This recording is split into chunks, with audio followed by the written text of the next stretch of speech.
মুমিন রে, তোমার জীবনের মধ্যে 5টা সময় আগমন করার পূর্বে জীবনের 5টা সময়কে তুমি পরিপূর্ণভাবে গুরুত্ব দাও। 1 নাম্বার মুমিন, শাবাবাকা ক্বাবলা হারামিক, তোমার জীবনে বার্ধক্য নামক সময় আগমন করার পূর্বে যৌবন নামক সময়টাকে তুমি গুরুত্ব দাও। 2 নম্বরে আমার নবী বলেন, ওয়াগানাকা ক্বাবলা ফাকরিক, তোমার জীবনের মধ্যে দারিদ্রতা নামক সময় আগমন করার পূর্বে জীবনের অর্থনৈতিক সময়টাকে তুমি গুরুত্ব দাও। 3 নম্বরে আমার নবী বলেন, ওয়াসিহাতাকা ক্বাবলা সাকামিক, মুমিন তোমার জীবনের মধ্যে আর একটা সময় রয়েছে, সেটা হলো অসুস্থতা নামক সময়। অসুস্থতা নামক সময় আগমন করার পূর্বে সুস্থতার সময়টাকে তুমি বেশি করে গুরুত্ব দাও।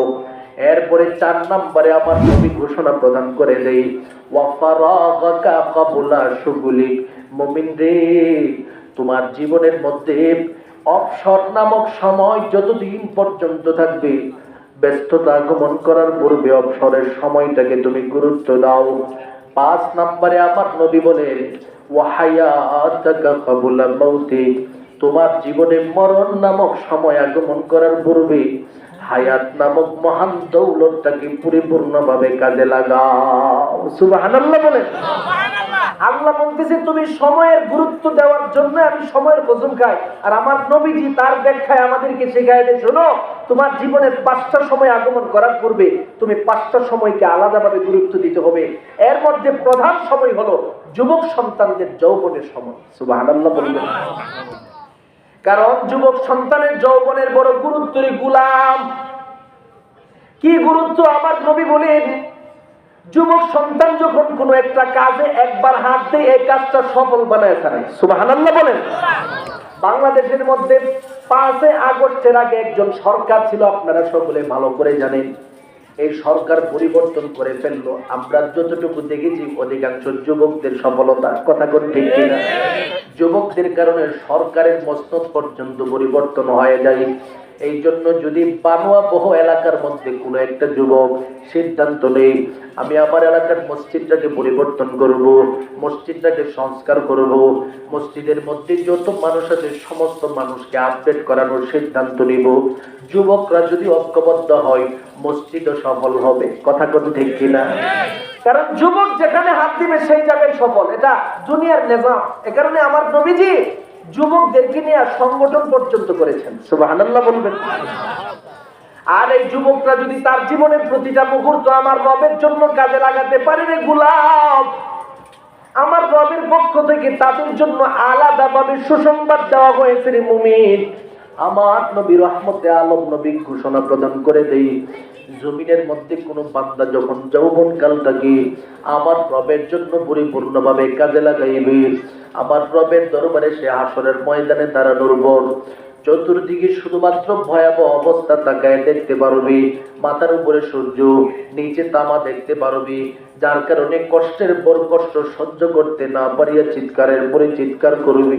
ঠিক এই মুহূর্তের মধ্যে আমার রবের পক্ষ দেখি 7 প্রকারের ব্যক্তিকে ডেকে আনা হবে।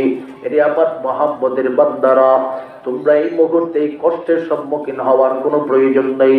হাসরের ময়দানে কষ্ট করবা না, তোমাদেরকে আমি মালিকের পক্ষ থেকে ভিআইপি একটা জায়গার ব্যবস্থা করে দিলাম, সেখানে তোমরা অবস্থান করো। জায়গাটার নাম আমার নবী বলেন, সেটার নাম হলো আরশের নিচের জায়গা। আমার মালিক যেখানে বসবে সেই জায়গার নিচের অংশটা সমস্ত বান্দাদের জন্য আল্লাহ পাক ভিআইপি পার্সন হিসাবে কবুল করে নেবে। ঠিক এই জায়গার মধ্যে 7 প্রকারের ব্যক্তিকে আল্লাহ পাক ডাকবে।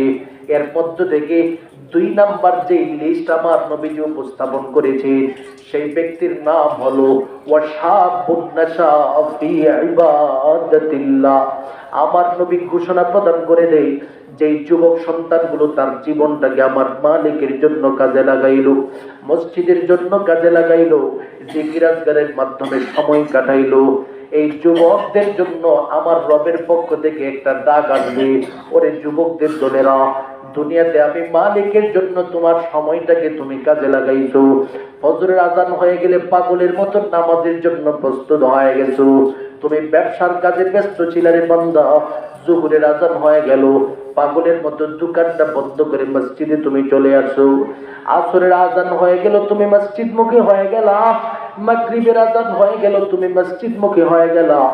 ঈশার আজান হয়ে গেল, তুমি মসজিদমুখী হয়ে গেলা। তোমার মতো যুবক আমি মালিকের জন্য প্রতিটা মুহূর্ত বড় পরিপূর্ণভাবে কাজে লাগাইছো। তোমার জায়গায় সাধারণ কঠিন মুহূর্তের জায়গা হতে পারে না, আমি আল্লাহর আরশের নিচের জায়গাটা তোমার জন্য পরিপূর্ণভাবে প্রস্তুত করে দিলাম। তাহলে যৌবনকালের যুবক সন্তানের সময়টা গুরুত্বপূর্ণ কিনা? সবাই বলে না গুরুত্বপূর্ণ কিনা? আমার নবী বলেন,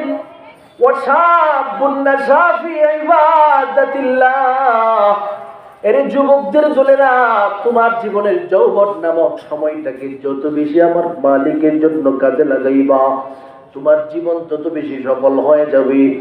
এরপরে আমার নবী সুস্থতার সময়ের দিকে ইঙ্গিত দেয়, এরপরে অর্থনৈতিক সময়ের দিকে ইঙ্গিত দেয়।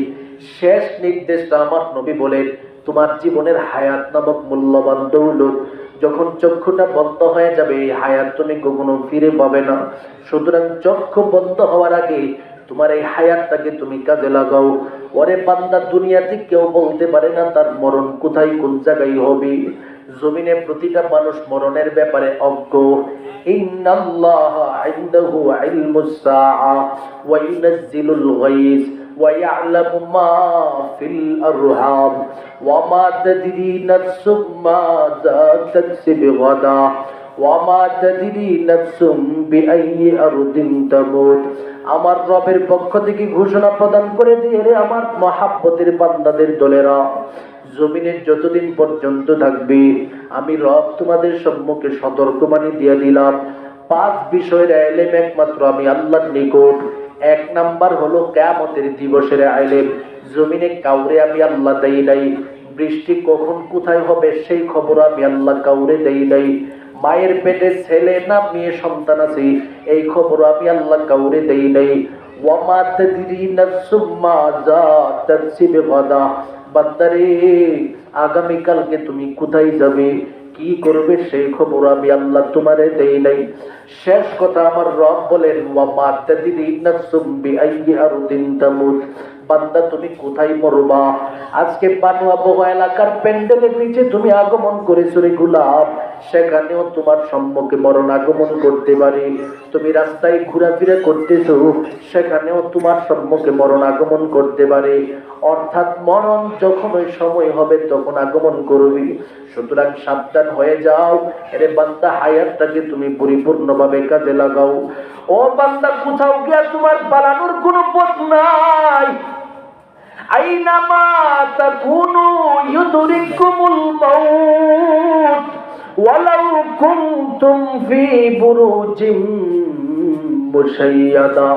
বান্দারে, জমিনের যেখানে তুমি পালাইবা সেখানেই তুমি পাকড়াওয়ের সম্মুখীন হবি। আকাশে গিয়ে পালাও, সেখানেও পাকড়াও করা হবে।